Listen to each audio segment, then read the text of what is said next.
Assalamualaikum warahmatullahi wabarakatuh. Alhamdulillahirabbil alamin. Pemirsa yang dirahmati oleh Allah Subhanahu wa taala, marilah kita ikuti kajian dari guru kita Buya Ar-Razi Hasyim. Dan jangan lupa dukung terus channel ini, channel Syiar Agama Allah Subhanahu wa taala, dengan cara like, subscribe dan share seluas-luasnya. Karena dengan kita menge-share, membagikan video tentang syiar agama Allah Subhanahu wa taala, maka insya Allah apa yang kita miliki medsos ini menjadi sarana nilai ibadah si Allah Subhanahu wa taala. Marilah kita dengarkan kajian dari guru kita. Dengan mengkaji dari guru-guru kita, insya Allah kita akan memahami tentang agama. Marilah kita saksikan. Terima kasih. Assalamualaikum warahmatullahi wabarakatuh. Munculan Al-Imam Al-Mahdi.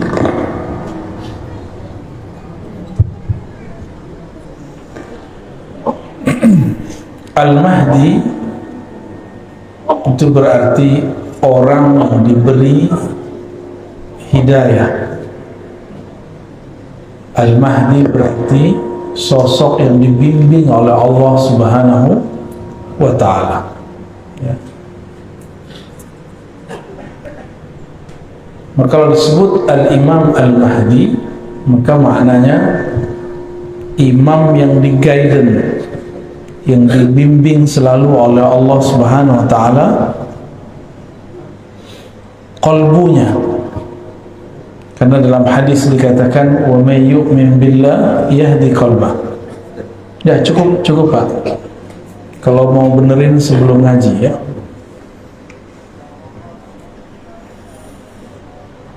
Wa may yu'min billah yahdi qalbah. Siapa yang percaya kepada Allah, maka Allah akan bimbing kalbunya. Maka kajian-kajian Al-Mahdi harus menyesuaikan dengan prinsip kemahdian, bahwa Al-Mahdi ini dia bergerak dengan kalbunya, bukan bergerak dengan ra'yunya. Ra'yu artinya pikiran. Kalau pikiran bisa cocok-cocokan, ya, dicocok-cocokkan dengan teori ini, teori itu, bukan berdasarkan gerak yang ada di dalam kalbunya. Ini dua hal yang berbeda, ya.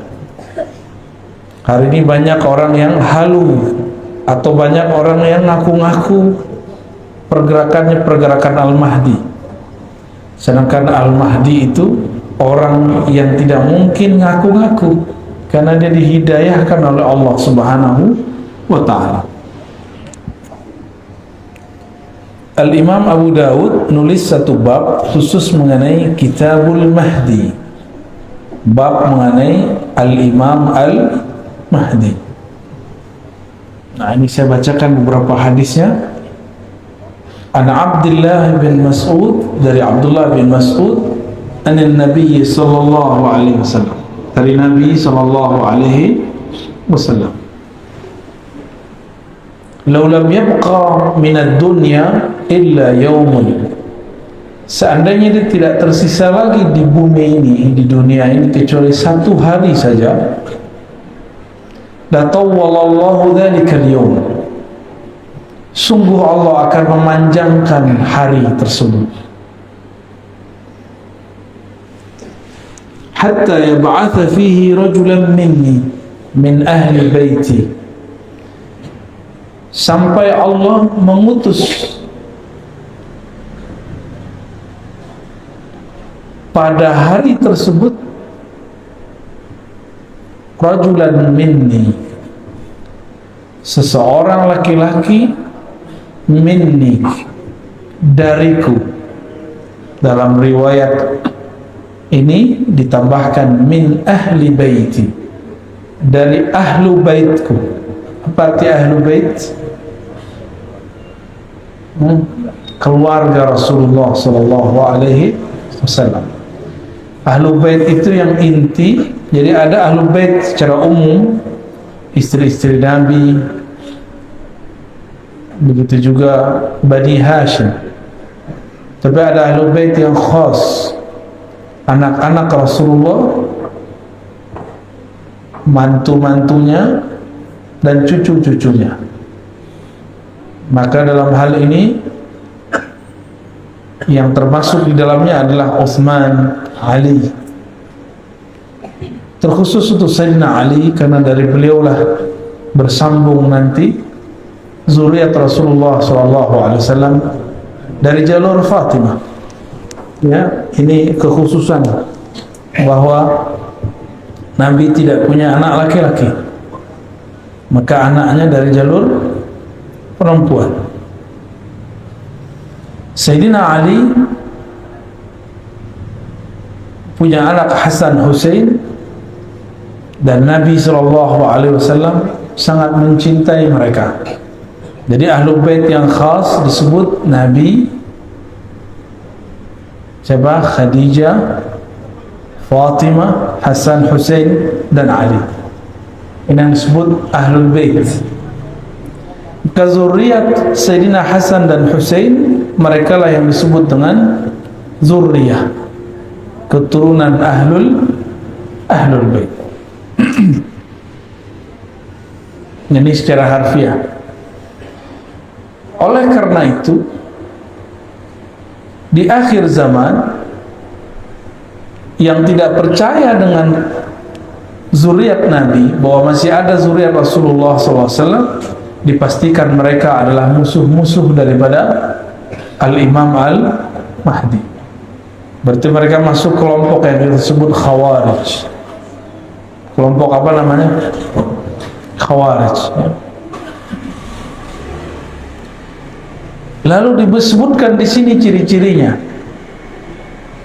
Yuwati ismi. Yuwati bahasa Arabnya muwata'ah. Muwata'ah berarti muwafaqah, munasabah. Sama namanya dan namaku. Ini secara harfiah. Tapi kembali kepada bahasa Arab, yuwati ismuhu ismi wasmu abihi ismu abi. Ya, tapi di riwayat lain tanpa kalimat abi. Nah, ini yang paling sahih. Isimnya sama dengan isimku. Dalam banyak kajian saya sudah menjelaskan bahwa isim yang kita terjemahkan nama ternyata kurang tepat. Karena kalau sekedar nama, sudah banyak zuriat Nabi bernama Muhammad, benar, atau Ahmad, atau Mahmud, dan nama ayahnya Abdullah, sudah banyak. Ternyata maksud daripada isimnya berkesesuaian dengan isimku. Itu maksudnya adalah isim dalam pemaknaan yang lebih luas. Ya. Apa arti ism? Al-ismu al-alamu was-sumu. Jadi ism itu maknanya tanda-tanda. Dan yang kedua, as-sumu, ketinggian ilmu. Jadi apapun tanda-tanda yang ada pada diri Rasulullah SAW, maka akan ada pada Al-Imam Al-Mahdi. Nah, sekarang nih Mahdi palsu lagi nyocok-nyocokin tanda-tanda dia. Ya.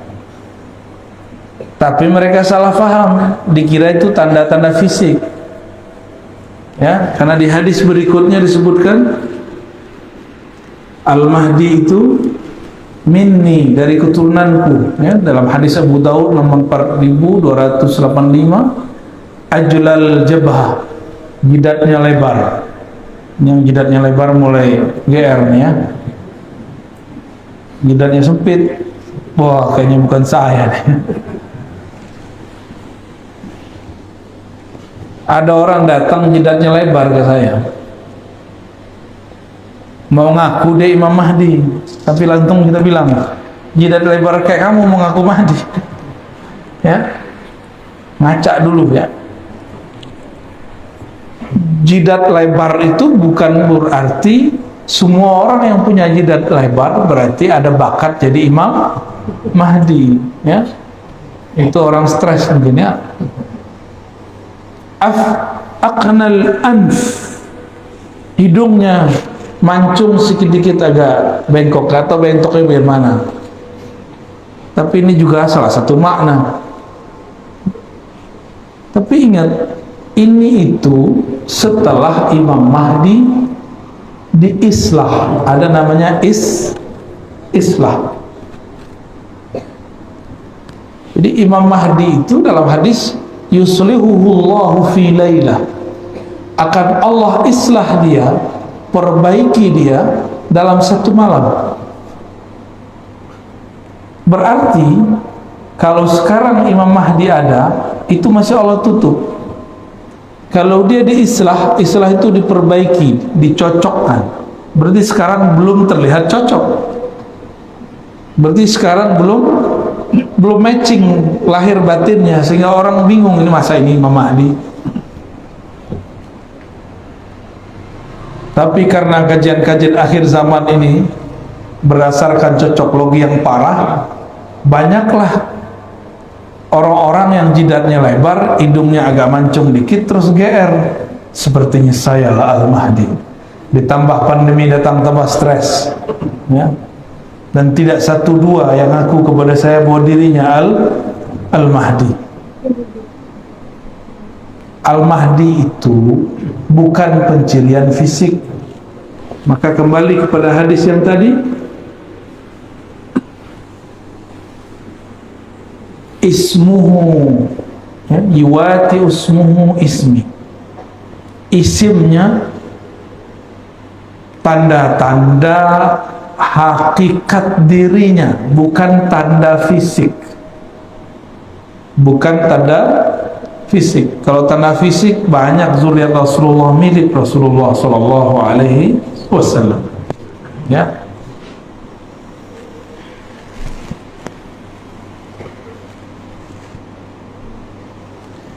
Lalu apalagi artinya? As-sumu, ketinggian derajat. Ketinggian apa? Derajat atau ketinggian ilmu. Ketinggian apa? Ketinggian ilmu. Ilmunya Al-Mahdi tingginya bukan berarti karena hafalannya banyak, karena sekolahnya tinggi. Enggak. Nabi itu ummi, maka Al-Mahdi itu mirip-mirip ummi, tapi bukan berarti ummi dalam pengertian ahli sejarah. Ummi itu ada makna lainnya, induk, ibu, keibuan. Induk berarti sumber, itu disebut ummi. Coba Nabi Muhammad lahirnya di tengah kota atau di pedesaan? Mekah itu kota pedesa?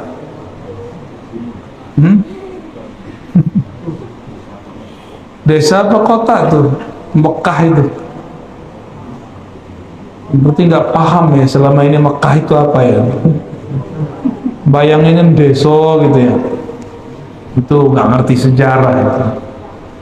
Nih kita kasih tahu, di tanah padang pasir yang dibutuhkan apa? Air. Maka di mana ada air itu menjadi pusat peradaban, jadi kota besar. Di padang pasir di Hijaz, di mana pusat air?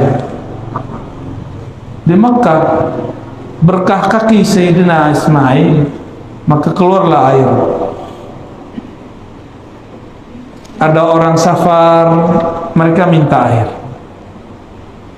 Ada yang tidak pindah-pindah, terjadilah perkawinan, terjadilah perdagangan, terjadilah turun-temurun terus, dan sampai pada masa Sayyidina Muhammad SAW lahir beliau, itu Mekah sudah jadi kota besar, bukan kampung ya, bukan kampung. Itu Ummul Qura, disebut apa? Induknya semua desa-desa, itulah yang disebut kota. kota besar itu, di mana ada air. Nah, itu pertama. Yang kedua, di mana ada tempat suci. Di Jazirah Arab tempat sucinya di mana? Ya di Ka'bah itu. Maka berkumpullah di situ dua hal yang hebat. Pertama air Zam-Zam, yang kedua itu tempat suci. Jadi itu kota besar, Pak, jangan dibayangin kota kecil. Karena ini kota besar, maka sulit untuk mengetahui siapakah sosok Nabi akhir zaman. Disitulah Allah keluarkan Nabi Muhammad sallallahu alaihi wasallam. Jadi Al-Imam Al-Mahdi itu nanti keluarnya di mana? Di kota besar. Bukan di Balikpapan atau di desa kecil. Kotanya ibu kota besar. Sehingga orang nggak kira. Kota besarnya nggak tahu nih kota yang mana ya. Apakah di negeri kita atau negeri yang lain?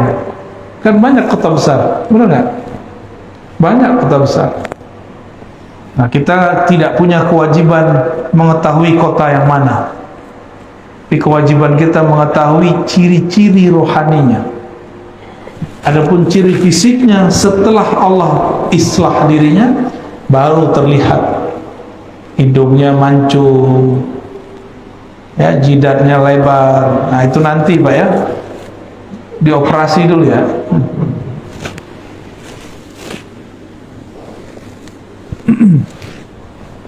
Nabi Muhammad sallallahu alaihi wasallam ketika kecil kolbunya dibersihkan oleh Sayyidina Jibril, Sayyidina Mikail. Maka Al-Imam Al-Mahdi itu kecilnya pasti dibersihkan juga oleh Allah. Bukan mimpi, keadaan jaga. Karena Nabi Muhammad SAW mengatakan, waktu aku kecil, tiba-tiba ada dua makhluk putih bersayap turun dari langit, mengeluarkan isi jantungku, lalu membersihkan dua noda hitam di dalamnya. Itu pernah kejadian. Nah, Imam Mahdi pasti di waktu kecilnya mengalami hal yang sama. Bukan mimpi. Kalau mimpi nggak masuk, mungkin dia cuma seorang wali, bisa jadi wali Allah, bisa jadi wali setan. Apalagi Nabi Muhammad SAW ketika beliau jalan, ya, jalan di pohon ucapin salam. Ini jidatnya lebar nih. Itu pohon ucapin salam enggak? Kalau iya langsung dibilang orang kayaknya miring nih ya. Masa pohon ngucapin salam? Nabi Muhammad SAW melewati pepohonan, bebatuan, itu batu mengucapkan salam. Terbayang nggak? Lagi jalan tenang-tenang, tiba-tiba dengar suara batu. Gimana? Batu ngomong. Kabur atau tetap di situ? Mana? Kabur ya? Ah, saya yakin yang sudah umur 50-60 aja penakut ya.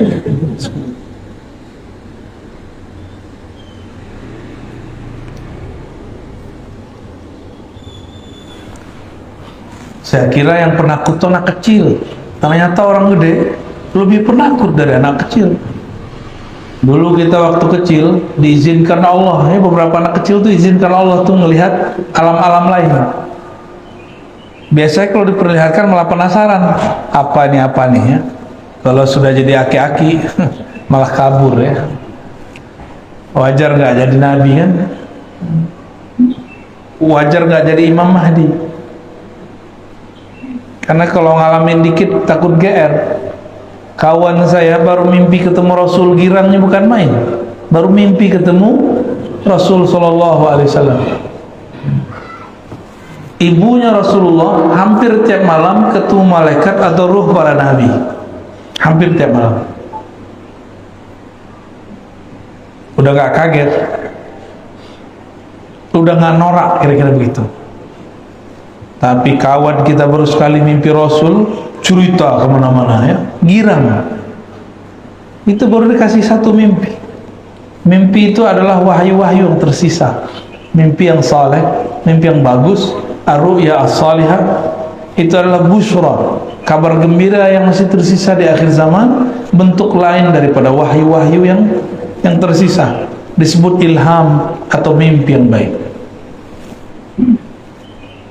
Maka Al-Mahdi itu tidurnya adalah perjalanan rohani. Bisa jadi dia diperjalankan ke masa lalu, bisa jadi dia diperjalankan ke masa depan. Ya.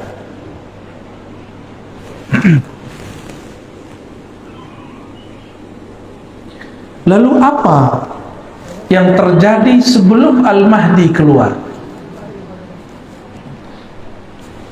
Hatta yab'atha fihi rajulan minni min ahli baiti wa ismi wasmu abi ismu abi yamla'u al-arda qista wa adla kama muli'at zulman wa jawra. Al-Mahdi itu tugasnya memenuhi bumi dengan keadilan, sebagaimana bumi sudah dipenuhi dengan kezaliman. Berarti ciri-ciri turunnya Al-Mahdi, bukan turunnya, khuruj, munculnya Al-Mahdi nanti, imam akhir zaman itu, kalau bumi sudah dipenuhi oleh ketidakadilan. Ini bukan tidak adil versi ahli politik ya. Tidak adil secara umum global, karena lafaznya bukan Indonesia, bukan Saudi, bukan Malaysia, bukan Singapura. Lafaznya al-ardu, bumi.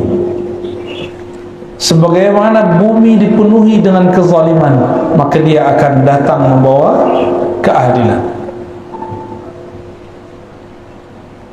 Maka hemat kami, tidak ada kezaliman yang lebih besar selama ini melainkan pandemi yang disebarluaskan. Ada nggak negara yang nggak kena pandemi? Lubang semut aja kena, Pak. Di awal-awal pandemi itu yang kenakan Depok, tapi ramenya sampai lubang semut, sampai komplek-komplek ditutup semua. Tiba-tiba orang jadi prokes-prokesan.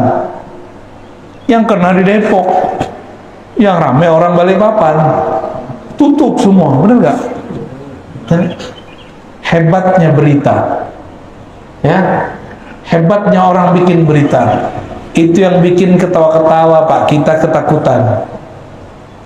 Yang nyebarin virus itu ketawa-ketawa, kita ketakutan. Virusnya ada, cuma beritanya diada-adakan. Masa yang kena di mana, yang nutup kompleks di mana? Kita dimain-mainin semua, dan itu sudah tidak adil. Udah begitu ekonomi hancur, benar ya? Habis hancur, apalagi banyak toko-toko tutup. Kawan kita di Jakarta, di Tanah Abang, banyak pulang kampung stres. Banyak tutup buku. Bukan hanya bukunya ditutup, toko-tokonya ditutup.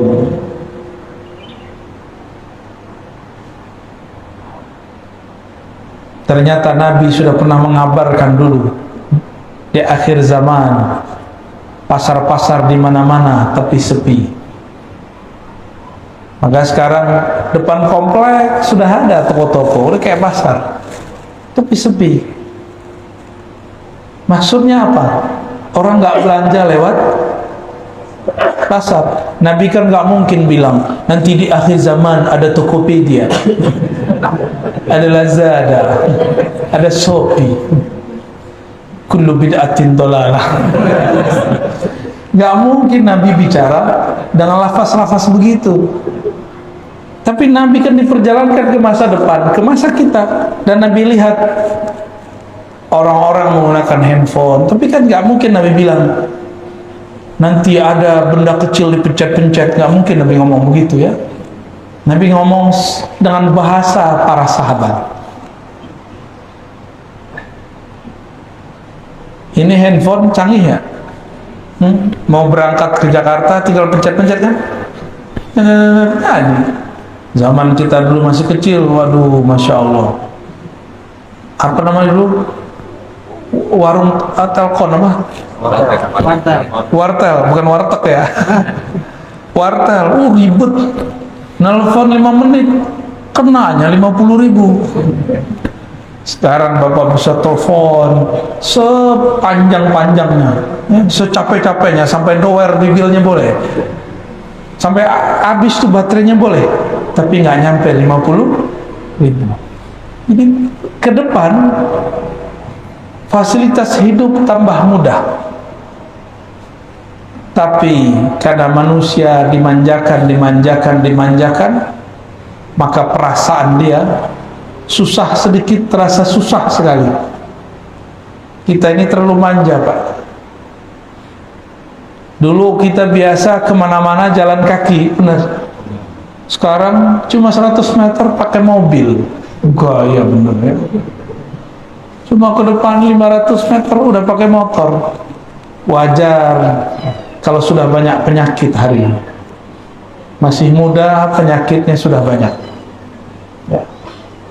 Ini juga zolim kepada badan. Itu bagian dari kezaliman. Ya, salah satu ciri Al-Mahdi nanti banyak anak-anak muda sudah sakit-sakit badannya, udah nggak sehat karena pemalas, disebut kaum rebahan. Baru dengar ya? Udah muncul Pak istilah itu, kaum rebahan ya. Maka kita yang ngaji-ngaji begini, jangan rebahan lah, ya. Sandaran boleh, rebahan jangan ya. Nggak sopan ngaji kok rebahan ya. Tapi di rumah boleh ya. Ya di luar rumah kan aneh nggak lihat untuk mau ngaji kayak gimana. Maka disebutkan seandainya hanya sisa 1 hari kiamat, maka di hari itu Allah panjangkan rasanya ribuan tahun. Ya ba'athu, Allah kirimlah. Nah ini bahasanya ya ba'athullah rajulan, Allah utus. Berarti Al-Mahdi ini utusan juga, cuma bukan sebagai Rasul, bukan sebagai Nabi, sebagai wali. Oh berarti wali diutus? Oh iya, wali itu ada tugasnya, maka disebut wali. Wali kota aja ada tugasnya, masa waliullah gak ada tugasnya? Waliullah itu kerjanya bukan megang tasbih doang ya. Kalau megang tasbih doang mah ahli zikir biasa itu. Wali Allah itu orang yang ditugaskan oleh Allah untuk menjaga alam semesta. Maka ada wali Allah di gunung, ada wali Allah di sungai, ada wali Allah di laut, ada wali Allah di kutub utara, di kutub selatan, ada wali Allah jagain awan, ada wali Allah jagain batu bara tuh biar gak kebakar terus. Makanya aneh, musimnya selalu ada hujannya, benar nggak? Kalau enggak kebakar terus itu kalau nggak ada wali Allah nggak jadi itu. Kekasih Allah, kekasih Allah ini doa-doa mereka menyejukkan alam semesta, zikir-zikir mereka menenangkan alam semesta, langsung tenang itu alam. Allah itu memandang ke dalam kolbunya alam adalah wali Allah. Kolbunya alam adalah, jadi kalau sudah tidak ada wali-wali Allah itu kiamat bumi. Wali Allah itu bukan orang sakti, tapi orang yang kenal kepada zat yang maha sakti. Itulah puncaknya nanti pada Al-Imam Al-Mahdi. Di dalam hadis Imam Ahmad dikatakan, seperti yang pernah saya sebutkan dalam banyak tempat, itu imam akhir zaman, khilafahnya ala minhajin nubuwah, pemerintahannya bukan lagi monarki demokrasi. Jadi kita nggak nyalahin demokrasi, nggak nyalahin monarki, emang itu udah sunnatullah. Nanti beliau pemerintahannya, minhajnya, sistemnya, sistem nubuwah. Nubuwah itu beda dengan risalah.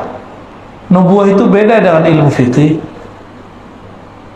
apalagi ilmu hadis.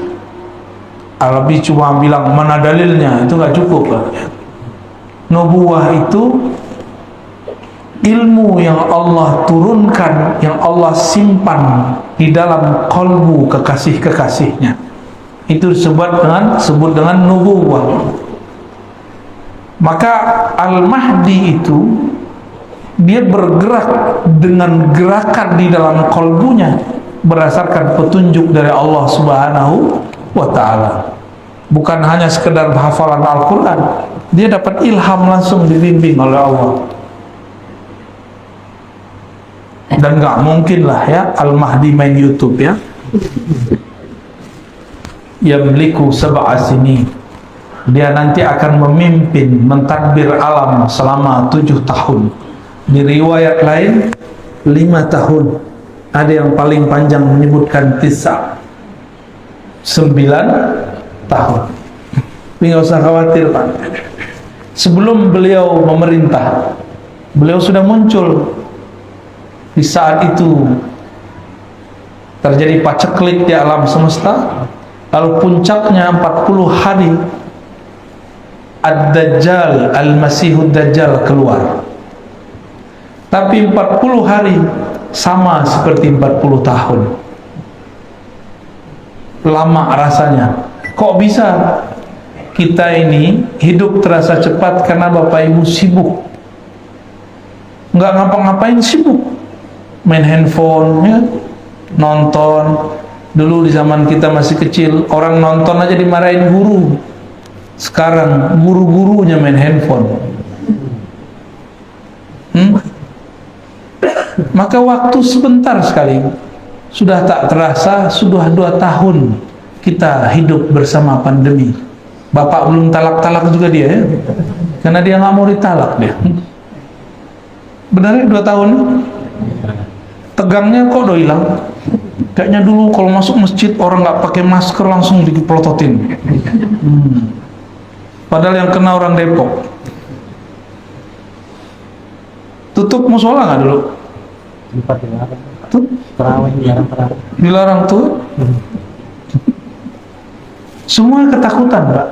Itu bukan pemerintahnya yang salah, bukan imam masjid yang salah.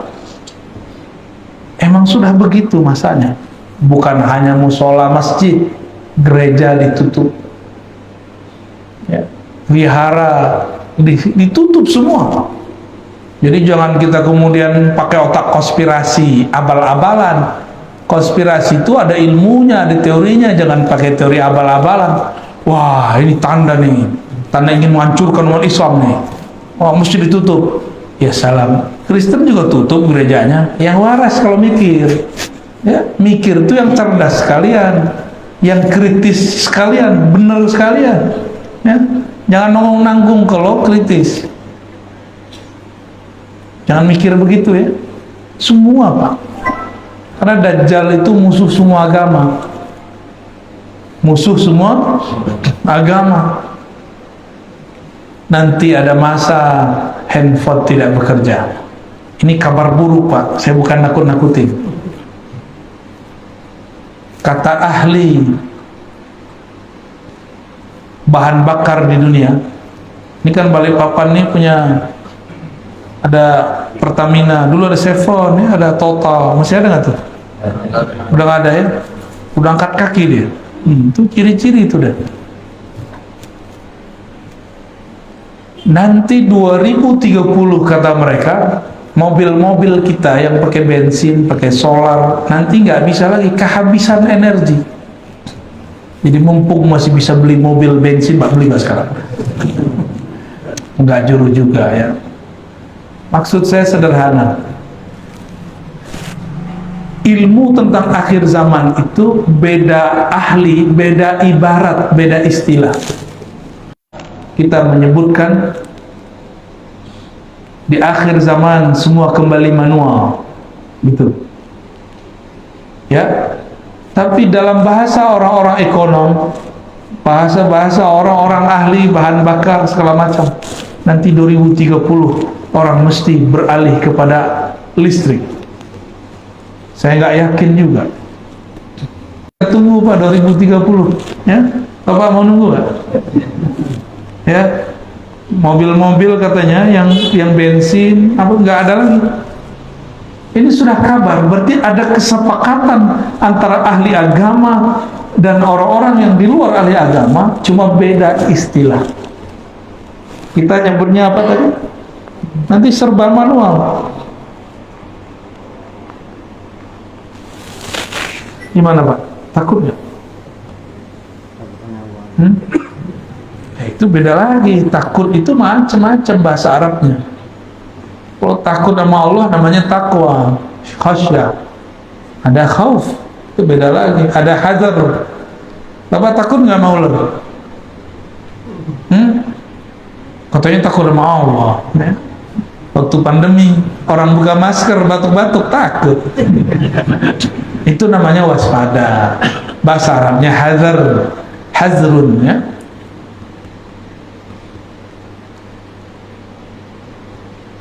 Yang jomblo segera nikah lah. Yang amin dia mau kawin lagi Pak ya.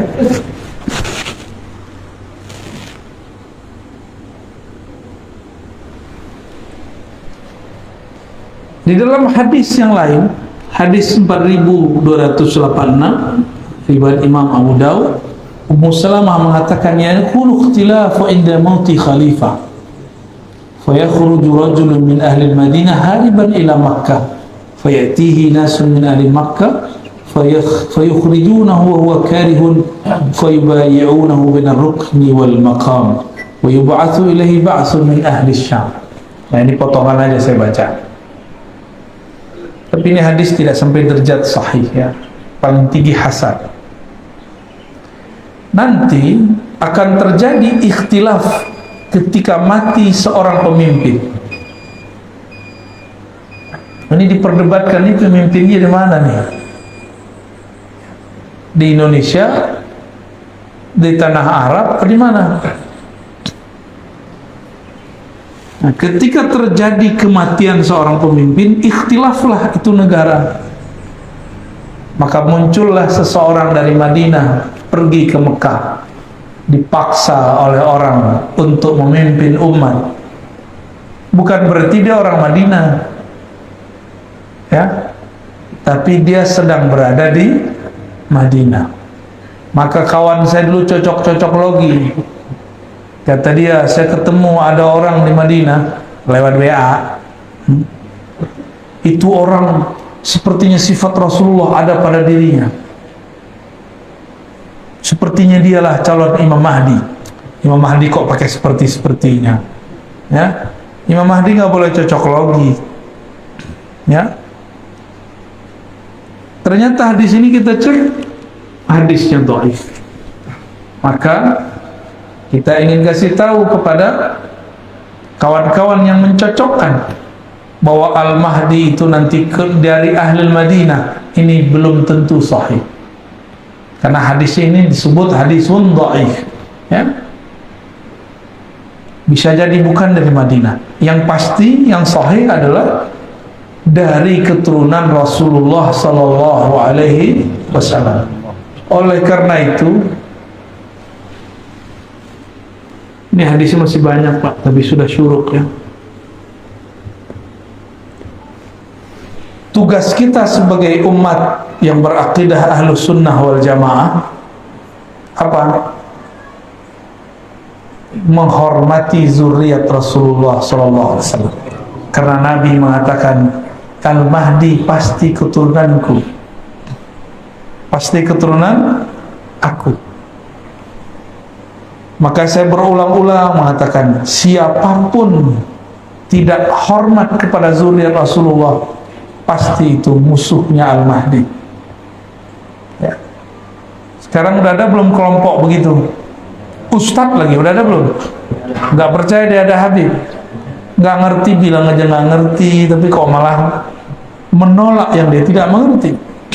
Kita juga nggak mengkultuskan Habib kok. Habib juga nggak senang dikultuskan kok. Coba tanya semua Habib yang benar ya, nggak senang dikultuskan, karena si Habib tahu kualitas rohani dia. Sayyid, Syarif, Syarifah, dia mengerti bahwa dia orang biasa, cuma di darahnya ada keistimewaan, itu aja bedanya. Kalau Al-Mahdi sudah darahnya mulia, ruhaninya adalah pilihan Allah Subhanahu wa ta'ala. Nah, ini baru penggalan beberapa hadis mengenai hadis Al-Imam Al-Mahdi. Kalau saya di Tangerang Selatan, di Jakarta bagian selatan, Pak, kita buat berjilid-jilid sampai 7 jilid itu, tentang kajian hadis Imam Mahdi, ya. Silakan diikutin, ya. Di sana ada lebih seru lagi pembahasannya. Ini cuma beberapa aja, ya. Kita mengabarkan bahwa Yahudi menunggu juru selamat, Mesias. Nasrani menunggu Al-Masih. Islam juga sedang menunggu. Berarti 3 agama ini sepakat mengenai ada imam akhir zaman. Saya tanya agama lain, ternyata mereka mengatakan kami juga, cuma dengan istilah yang berbeda. Kita tanya orang Jawa, di sini orang Jawa kan, tadi yang baca doa kayaknya Jawa tuh, ya. Sahih, ya? Orang Jawa nyebutnya Ratu Adi. Apalagi Satrio, Satrio Baja Hitam, Satrio Biningit. Itu istilah-istilah aja yang menunjukkan jika ada kekacauan mesti ada penyelamat. Inilah kaidah heroik yang disebut Mesiah Al-Masihiyah. Teori-teori ini sudah ada dalam kajian agama-agama, kita tinggal menjalaninya, ya. Barangkali itu yang bisa saya sampaikan. Mungkin 2 pertanyaan cukup, ya. Tafadhal kalau ada yang mau ditanyakan. Bagi jemaah yang bertanya, cukup 2 pertanyaan aja. Bagi jemaah yang bertanya, silakan berdiri langsung bertanya.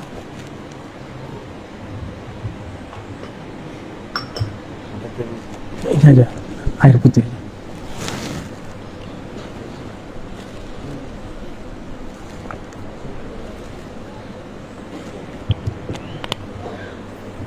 Assalamualaikum warahmatullahi wabarakatuh. Assalamualaikum. Semoga Buya selalu mendapatkan kesehatan dan keafiatan. Amin, ya. Mohon izin Buya bertanya. Yang pertama terkait tentang makna Al-Mahdi itu sendiri, ya Buya. Jadi apa yang dimaknai dari gelar Al-Mahdi itu? Dan yang kedua, hadis Nabi SAW, "Man ra'ani fil manam fasayarani fil yaqdah." Apa makna yaqdah itu sendiri? Terima kasih. Assalamualaikum warahmatullahi wabarakatuh. Baik. Nah, begini baru nanya nih, langsung nanya, nggak muter-muter, ya. Ada yang nanya curhat dulu. Curcol namanya, curhat colongan. Ada juga yang numpang ceramah juga ada. Ya, syukuran, bagus pertanyaannya. Ada sebuah hadis yang sahih menyebutkan, "Man ra'ani fil manam fasayarani yaqzah." Siapa yang mimpi ketemu aku dalam tidurnya, dia akan bertemu aku dalam keadaan jaganya. Maksudnya apa itu? Mimpi ketemu Nabi pasti benar. Lah kita kan belum ketemu Nabi. Ini belum ketemu Nabi. Ruh kita kan ketemu Nabi Sallallahu Alaihi Wasallam. Dulu kita pernah sama Nabi, Pak. Percaya nggak? Nggak ingat ya? Makanya antum pada diem semua ditanya percaya nggak? Nggak yakin, makanya nggak ketemu Rasulullah Sallallahu Alaihi Wasallam. Bengong aja. Siannya. Kita ini pernah bersama Rasulullah SAW, cuma mungkin lapisan kesekian. Kenapa ada orang terlahir sebagai Habib, zuriat Sayyid? Dulu dia di alam sana, sebelum alam sini, dia mencintai sosok Ahmad Nur Muhammad. Dia senang lihat, cinta, mahabbah, maka lahir dia jadi Habib. Lupa kan? Habib aja nggak ingat, Pak. Karena nggak semua Habib itu wali. Nggak semua Sayyid itu wali. Wali Allah aja belum tentu ingat. Tapi wali Allah itu disebut nama Rasulullah SAW. Itu dia rindu kepada Rasulullah. Itu penciriannya. Kok bisa rindu? Kan nggak pernah ketemu. Makanya Nabi mengatakan, di akhir zaman akan muncul saudara-saudaraku. Itu saudara di alam sebelumnya. Ya, Nabi menyebut kita ikhwani. Kalau benar nih ikhwani. Ikhwan artinya apa ikhwan? Saudara. Saudara kenal nggak sama saudaranya? Ya kenal. Masa nggak kenal? Ya. Apabila kesadaran itu muncul di alam bawah sadar bernama mimpi, maka suatu saat dia akan melihat dalam keadaan jaga. Dilihat orang, dia sedang jaga. Dilihat orang, dia cuma merem atau melihat ke satu arah. Tapi yang terlihat dalam dirinya, dia sedang bertemu Rasulullah SAW. Gak usah jauh-jauh ya. Bapak ini belajar silat aja, bukan silat lidah Pak ya, belajar silat. Itu bisa lihat gerakan yang gak kelihatan sama orang biasa, benar gak? Orang bersilat belajar ilmu kebatinan bisa merasakan yang tidak terasa oleh orang biasa.